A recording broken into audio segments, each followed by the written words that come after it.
Saluti da Heavy Metal Heaven. Oggi ospitiamo una band ceca dalla storia importante, ma che risulta solo piacevole col mix di black e post metal molto spinto verso il secondo del suo 10° album.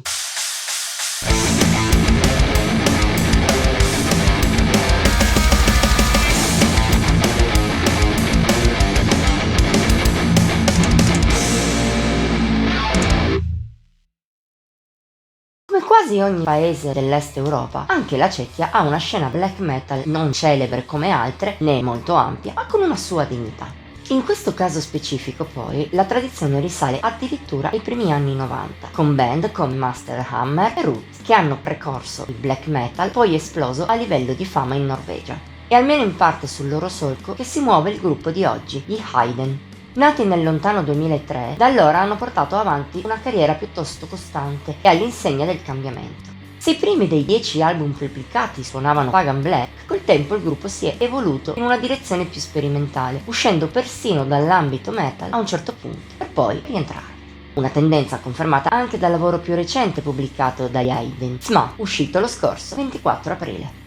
Al suo interno i cechi suonano della musica con radici black, che però vengono spinte molto verso il post-metal e non solo. La parte più pesante vede una forte predominanza di questo genere, mentre il black è presente più che altro nelle dissonanze e nello scream di Gvert. Tuttavia a questo lato i cechi ne affiancano uno più leggero, ispirato al post-rock più oscuro e a tratti anche all'ambient. Ne deriva uno stile forse non melodico, ma mai neppure troppo estremo, anzi. Le armonie post dominano, disegnando atmosfere spesso tenebrose, nebbiose, invernali. C'è anche spazio per sensazioni feroci, ma di rado. Più spesso la cupezza è eterea, riflessiva.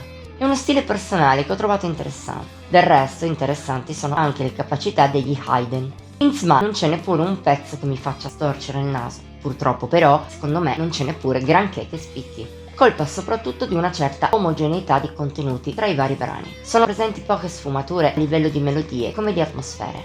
E se comunque entrambi riescono a colpire in maniera discreta durante l'ascolto, quando esso finisce c'è poco che rimanga in mente. Al massimo ci riescono Temnoplodez e Billy Hat. La prima brilla per il suo lato melodico, incarnato dalle venature post-rock delle chitarre e delle tastiere di Verlinga. In generale ho apprezzato la sua natura aspra, ma al tempo stesso accessibile, mai troppo estrema neppure nella voce di Gverd. La seconda invece spicca per passaggi ritmati in maniera quasi progressive, in alternanza con altri piuttosto espansi, ombrosi, e soprattutto per la bella armonia portante di chitarra.